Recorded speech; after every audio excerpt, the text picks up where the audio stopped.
جاوید غامدی کو متعدد مرتبہ کسی بھی میڈیا فارم پر آ کر مناظرے کی دعوت ہمارے علماء کی جانب سے دی گئی، لیکن افسوس وہ ہمیشہ راہ فراری اختیار کرتا رہتا ہے۔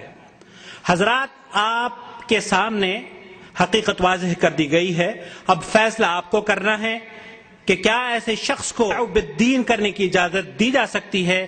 کیا ایسی افکار کو بے نقاب نہیں کرنا چاہیے؟ ہمارا جواب بالکل واضح ہے کہ اس طرح کا کھلواڑ کرنے والی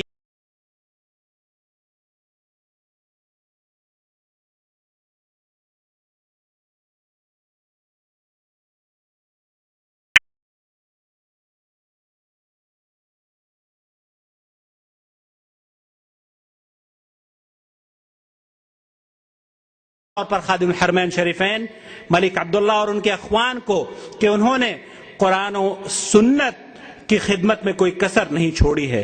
اللہ اس ملک کی حفاظت فرمائے، اور جس طرح سے یہاں امن و سلامتی کا ماحول ہم دیکھ رہے ہیں، اللہ رب العالمین ہمارے ملکوں میں بھی اسی طرح سے امن و سلامتی کو قائم کر دے۔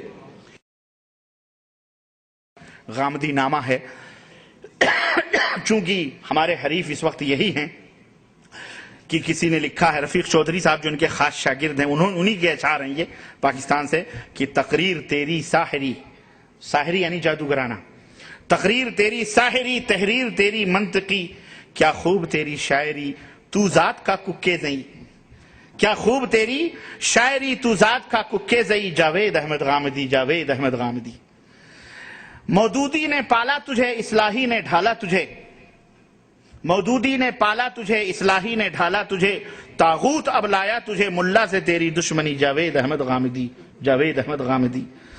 کونسل کا تو ممبر بھی ہے، ٹی وی کا دانشور بھی ہے، کونسل کا تو ممبر بھی ہے، ٹی وی کا دانشور بھی ہے، اندر بھی ہے باہر بھی ہے، اے منکر وحی خفی جاوید احمد غامدی، اے منکر وحی خفی جاوید احمد غامدی۔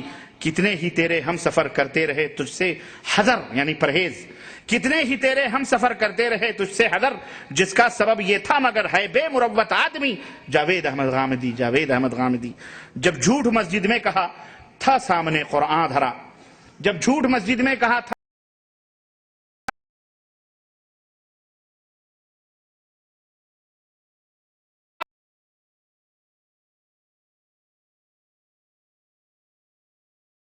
معنی سنت بھی غلط، اجماع امت بھی غلط، معنی سنت بھی غلط، اجماع امت بھی غلط، سبع قرات بھی غلط، اس کا یہ عقیدہ ہے، سبع قرات بھی غلط، مرتد کی حد ساقط ہوئی، یعنی مرتد کے اوپر کوئی حد نہیں لگے گی، اس نے کہا کوئی اسلام چھوڑ دے اس کے اوپر کوئی حد نہیں لگائی جائے گی، استغفر اللہ، مرتد کی حد ساقط ہوئی، جاوید احمد غامدی، جاوید احمد غامدی۔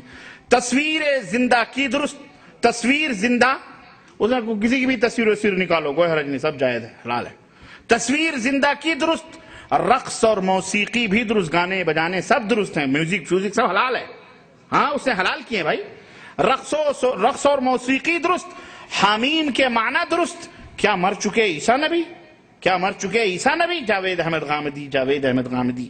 اے ناقد حکم جہاد، تعویل باطل کا فساد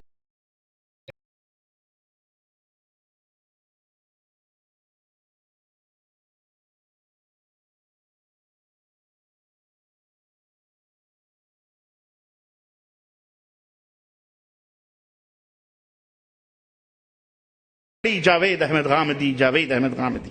اے منکر شرع متین، اے منکر شرع متین، اے حامی اعدائے دین، اے منکر شرع متین، اے حامی اعدائے دین، روشن خیالی را گزین، تو از کجا برآمدی، جاوید احمد غامدی، جاوید احمد غامدی۔ انکرت حد المرتدی بدلت دین احمدی، انکرت حد المرتدی بدلت دین احمدی، لا تصلح لا تهتدی انت كظالم ملحدی، جاوید احمد غامدی، جاوید احمد غامدی۔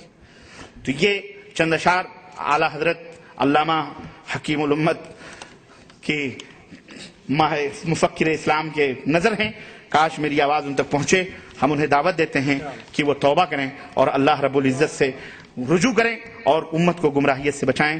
یہی ہمارا میسج ہے, یہی پیغام ہے. اللہ عز و جل ہم سب کو قرآن و سنت سے محبت کرنے اور اس کے لیے مر مٹنے اور قرآن و سنت کے مطابق زندگی گزارنے کی توفیق عطا فرمائے. آمین یا رب العالمین. وصلی اللہ علی نبینا محمد وعلی آلہ وصحبہ اجمعین. والسلام علیکم ورحمۃ اللہ. یہ جو فتنہ انکار حدیث پیدا ہوا, آپ کیا سمجھتے ہیں کہ ایسے ہی ٹھنڈے پیٹوں انہوں نے اس فکر کو عام کیا؟ نہیں, ایسے ایسے شکوک اور شبہات لائے ہیں. میں ابھی انشاءاللہ مختصراً اس کا بھی میں آپ کو ایک نمونہ پیش کروں گا. بس انہوں نے باقاعدہ قرآن کریم کے اوپر ریسرچ کیا, قرآن کریم سے محبت کے دعوے کیے, قرآن کریم کے نام پر ادارے بنائے, قرآن کریم سے لوگوں سے کچھ درس قرآن شروع کیے, تفسیر قرآن شروع کیے, اور ان تفسیروں کے نام پر محبت قرآن, عشق قرآن اور محبت اور الفت قرآن اور خدام القرآن اور خدام قرآن کریم کے خادمین کے نام پر باقاعدہ ادارے بنائے کہ ہمیں قرآن سے محبت ہے, قرآن سے عشق. قرآن کی ایسی تعریفیں کی گئیں, الامہ والحفیظ, کہ اللہ کے رسول صلی اللہ علیہ وسلم نے بھی وہ تعریف نہیں کی ہوگی. ایسی تعریفیں جس میں تنقیص بھی ہے, ایسی تعریف جس میں تنقیص بھی ہے. چنانچہ میں آپ کو ایک تعریف بتلاؤں. اس دور کا جو یہ مفکر اسلام ٹی وی چینل کا جو امام ہے غامدی, اس نے ایک تعریف کی ہے قرآن کریم کی کہ قرآن اپنے تمام جزیات میں, کلیات میں, تمام چیزوں میں قرآن خود ہی تفسیر ہے. قرآن بالکل اس کا جو لفظی معنی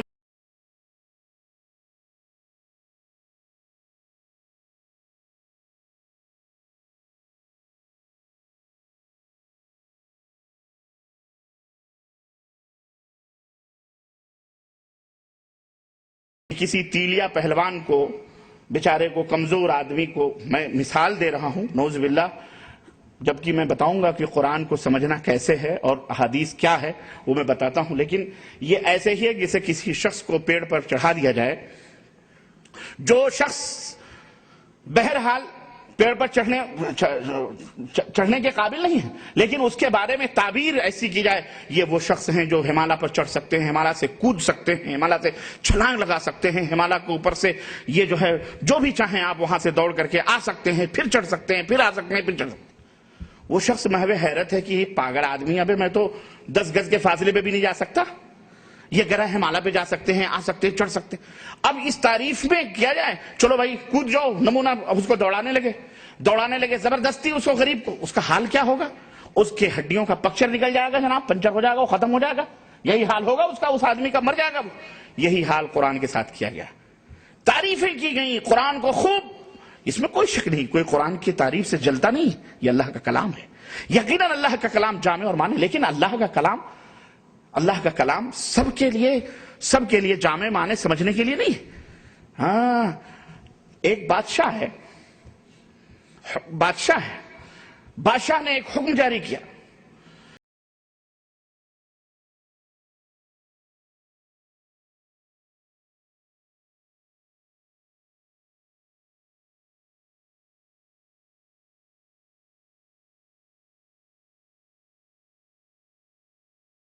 بادشاہ کا قریبی ہے, جو بادشاہ کا وزیر ہے, جو بادشاہ کے ساتھ ہمیشہ رہتا ہے, بادشاہ کے باتوں کے انداز کو, مفہوم کو سمجھتا ہے, وہ زیادہ سمجھے گا یا سڑک پر چلنے والا ایک عام آدمی سمجھے گا؟ ہرگز نہیں. آپ یہ کہیں گے نہیں, وہ زیادہ سمجھے گا. بینی یہی مثال قرآن کریم کی ہے. قرآن کریم کو سمجھنے کے لیے ہمیں مدینے والے کا مزاج لینا پڑے گا. قرآن کریم کو سمجھنے کے لیے ہمیں محمد الرسول اللہ صلی اللہ علیہ وسلم کی تشریح کی ضرورت پڑے گی. در یتیم کو دیکھنا پڑے گا. ہر ایرو گیرو نتو خیرو جمن سبراتی دعویٰ کرے میں قرآن کو سمجھوں گا, میں ہی مطلب نکالوں گا, جنہیں الف کلام لٹھا بھی نہیں معلوم ہے. یہ 2 دن کا مولوی, یہ کب کا آیا؟ یہ پرویز احمد, یہ گورنمنٹ کی نوکری کرتا تھا, مودودی کی کتابیں پڑھ کر کے, اور پھر اسلم جیراج پوری کے فراہی جو ہے کیا کہتے ہیں افکار سے متاثر ہو کر کے, اور پھر جا کر کے یہ چند کتابیں گورنمنٹ کی نوکری پڑھتے تناسانی کے لیے انہوں نے دین کی خود ہی تعبیرات شروع کر دی. نہیں, اسلام بازیچے اطفال نہیں ہے. اسلام ایک ابدی پیغام ہے اللہ عز و جل کا, جو مالک الملک ہے. اس پیغام کو سمجھنے کے لیے ہمیں حضرت محمد الرسول اللہ صلی اللہ علیہ وسلم کا محتاج ہونا پڑے گا, اور یہی منصب نبوت ہے. آج اس اہم ترین خطاب کو سننے کے بعد یہ بات واضح ہو جاتی ہے کہ دین کی اساس قرآن و احادیث رسول صلی اللہ علیہ وسلم ہے. اور جو شخص احادیث رسول کا منکر ہے وہ دراصل قرآن کریم کی آیات کا منکر ہے۔ ہم شکر گزار ہیں فضیلت شیخ معراج ربانی حفظ اللہ کے کہ جنہوں نے اس بصیرت افروز مواد کو ہمارے سامنے پیش کیا۔ اللہ عز و جل اس پیغام کو ہم سب کی نجات کا ذریعہ بنائے اور ان اشخاص کے لیے ہدایت کی راہ کو اختیار کرنے کا ذریعہ بنائے جو اس فتنے سے دوچار ہیں۔